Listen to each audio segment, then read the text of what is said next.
Madam Speaker, this debate has been triggered by the controversy surrounding the sale of Town Council Management Software, TCMS, by 14 town councils managed by the PAP to Action Information Management Private Limited, or AIM, in 2011 prior to the general elections.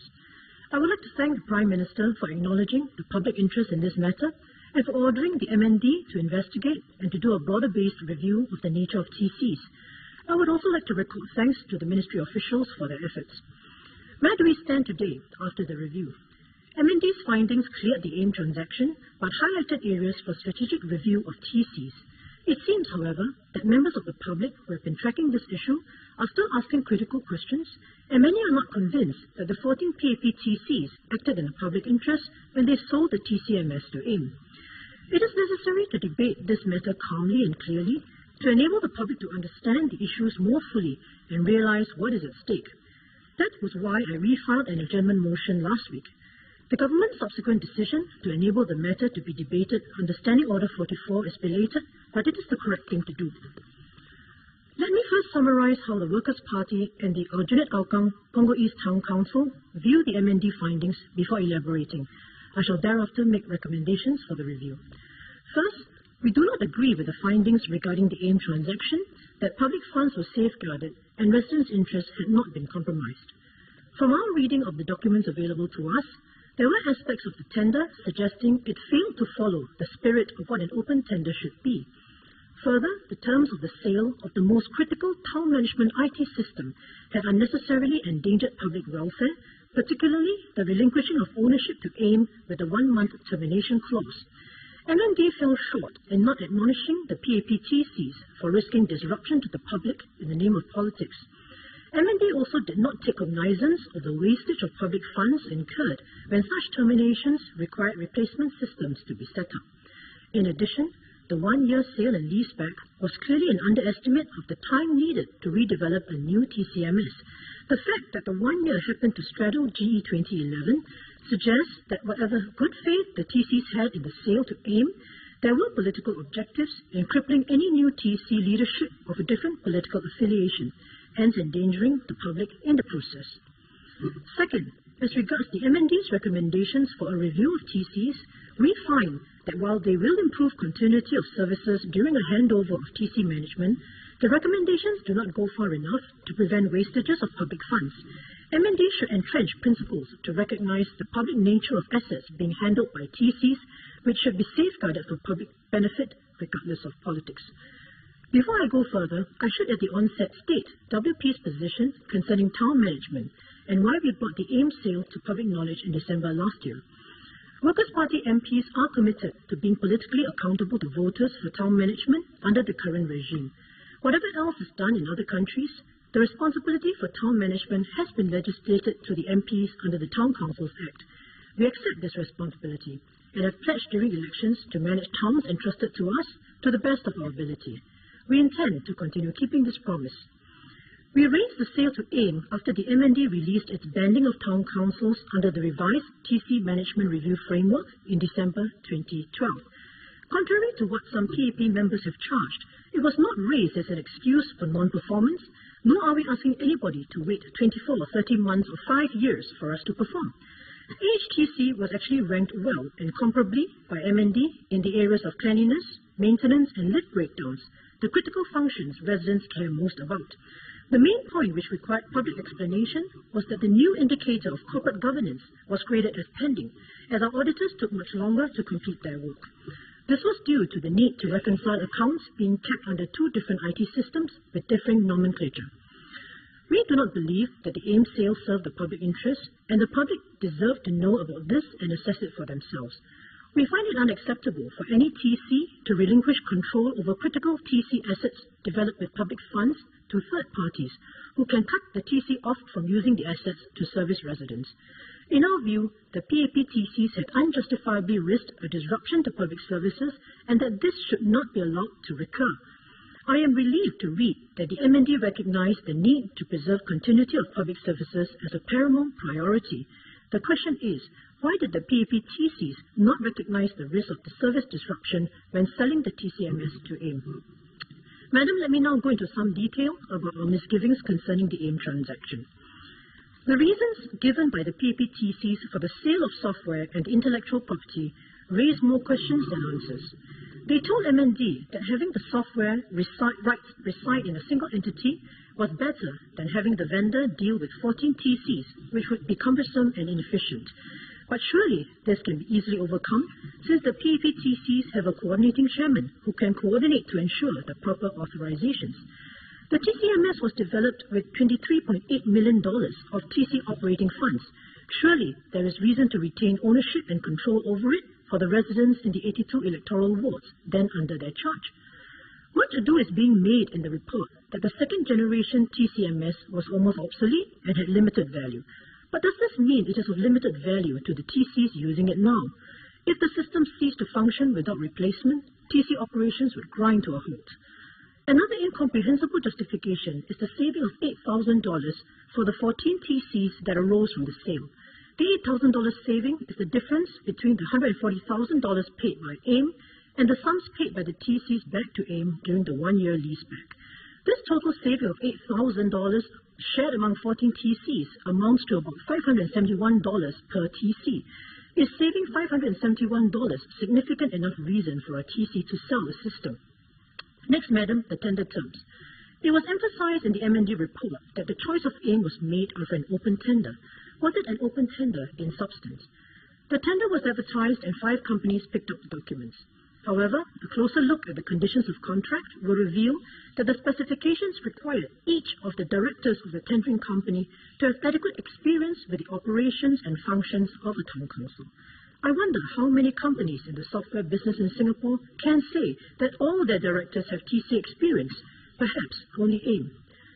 The tender period was advertised as 14 days, shorter than the minimum period of 3 weeks for local tenders required under TC Financial Rule 74, Sub-Rule 6. It was then extended by another week to give 3 weeks. Why the initial period advertised was 1 week less than the minimum was not explained at all in the MND report. In addition, one of the companies which picked up the tender forms had told the media that there was insufficient information in the tender documents to make a decision whether to tender. This was in the newspaper. Next, madam, risk assessment of AIM. The PAPTCs told MND that one of the key reasons for selling the software to AIM was that AIM agreed to bear the risk of any price increases by NCS in maintaining the software even after the original contract with NCS expired. We have not been able to find this exact clause in our documents.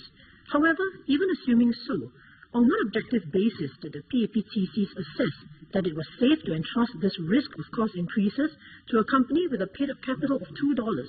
Who will pay in the event of a cost increase? What about the risk of AIM being wound up? The PAPTCs highlighted AIM's track record, but based on the tender documents we have seen, AIM listed only one prior project, also a sale and leaseback. When AIM was asked to fill in a table indicating the identities of their key technical and professional staff, a line was drawn across the table with only one word typed in: outsourced. Next, madam, duration and timing of the sale and leaseback. MND noted that the TCs underestimated the complexity of the task of developing the new generation TCMS software. We find this quite puzzling, since the TCs had experience in developing the first and second generation TCMS and should have known that 1 year was too short. Now, as MND has noted, 2 extensions were required after that, and a first tender was only called this year in 2013. Was there any redevelopment work from 2011 to now? The timing of the sale to commence a few months before the general elections in 2011 also calls for explanation. Was it a pure coincidence? Or was there simply a need to sell the software quickly so that termination can be effected if political seats were lost? Madam, let me now turn to the termination clause. The reasons given by the PAPTCs for the 1-month termination clause are unconvincing. First, no attempt was made to explain why a material change in the membership of the TC should allow unilateral termination by the contractor with 1 month's notice. It is unfortunate that MND did not seem to query this, as this is the crux of the exchange between the PAP and the Workers' Party. Could it be that there is simply no good reason to give? Some attempt was made to explain why termination may be fair in the case of a change in boundaries. It was said that the contractor might be faced with a much larger town than anticipated, but be held to a fixed price to his detriment. I'm not sure why there was this worry. At that time, the TCMS was being developed for the whole of Singapore except two SMCs, namely Potong Pasir and Hougang. In addition, the contract itself already provided for variation in price based on the number of property units. The real sting of the termination clause lay in its 1 month notice period. Is a 1 month notice period reasonable for a critical IT system? It is quite clear that time is needed to develop a system of this complexity. In the PAP's own estimation, 18 to 24 months. Did the PAPTCs not realize that this aspect of the AIM transaction endangered the continuity of public services? Or perhaps that was the intention in the case of a change in political leadership. It was fortunate indeed that the Workers' Party could use the IT system in place in Hougang Town Council and upscale it within a much abridged time to cater for a town of GRC magnitude.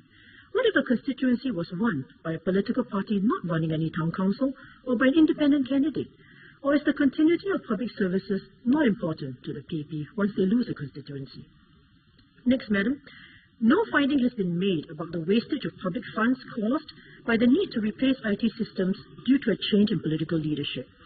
Once a system has been developed with TC funds, the residents have a beneficial interest in it since they contribute to TC funds via service and conservancy charges.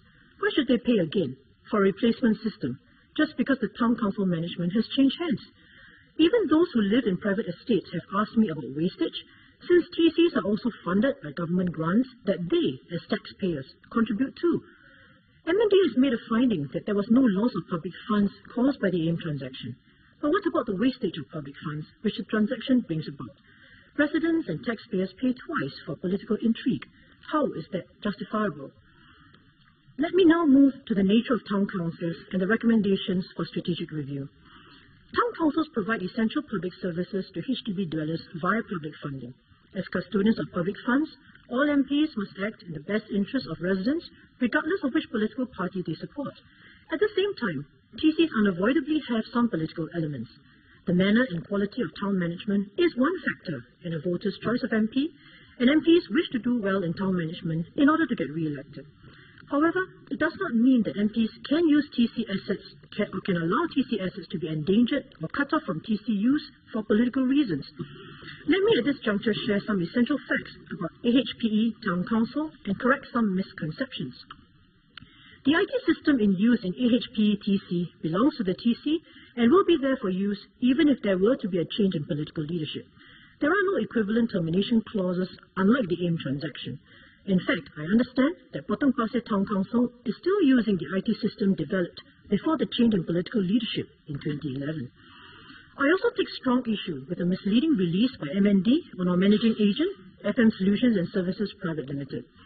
The Straits Times of 7 May reported that MND gave examples of how politics and town councils sometimes mix, which included, in our case, the former general manager of Hougang Town Council and her husband setting up a company to provide town management services to AHTC. We find this insinuation mischievous, as neither she nor her husband, nor any of the directors and shareholders of the company are WP members. They were hired based on their experience in property management, professional skills, and track record in running Hougang Town Council. What is MND implying? The Minister should explain. Madam, I now come to the final part of my speech, our key recommendations for the review of town councils. First, restrictions should be in place in the Town Council Act to prohibit the sale of critical assets or systems still needed for TC's operations to third parties. On no account should TCs relinquish control over the use of assets which should survive any change in political leadership. The most critical system would be the IT system for town management. Ownership of the town management software system and its intellectual property rights should reside with the Town Council. Second, Town Council management systems which serve several constituencies should be configured to be easily segregable at low cost in the event of boundary change or leadership change. This should be ensured for the 3G TCMS. Third, another important IT system which should be safeguarded from continuity is the telemonitoring system, or TMS, which monitors lift breakdowns and lift rescues. All TCs are currently using the TMS from the same provider, and at the minimum, the existing termination period of 3 months is too short and should be reviewed. Fourth, important service contracts such as those for managing agents and essential maintenance and services unit, or EMSU, should provide for a longer termination period to allow for a fresh tender to be called if necessary after a handover. Finally, unilateral terminations by contractors of essential contracts due to a change in political leadership should be disallowed. Should there be a need to put in place another contractor due to business considerations, a mutual discharge can be agreed between the TC and the contractor. Madam, we are ready to provide further input on the review if needed. Let me conclude. We believe that the sale of the TCMS by the PAPTCs, whatever its other ancillary benefits, was to enable AIM to cut off any non-PAPTC from using the TCMS at short notice, crippling the TC. By doing so, they acted in their party political interest and jeopardized the public interest using a critical asset developed with public funds. In this light, I cannot help but recall the parliamentary debate in 1988 when the Town Council Bill was first presented for the second reading. At that debate, the then First Deputy Prime Minister Goh Chok Tong justified the introduction of town councils as providing political stabilizers to the political system. He said there was a need to protect the public by ensuring that political parties which aspired to be government should first prove that they could run a town council for a constituency. He said, quote, "If a new party finds itself unexpectedly in government, it would be like an aspiring pilot taking over an SIA jumbo jet in mid-air before he has flown solo in a Cessna. This cannot be in the interest of passengers in the jumbo. TCs are the Cessnas of our political system," unquote. He also highlighted that some PAP MPs had expressed a fear that opposition MPs could win some seats, prove themselves able to run the town councils, and thereafter fan out to other constituencies in subsequent elections. Is this what this whole AIM episode is about? Ensuring that the passengers in the Cessnas have bumpy rides or even crash land? Does the government even care about the passengers in the Cessnas? Or are they simply collateral damage in a bigger political game?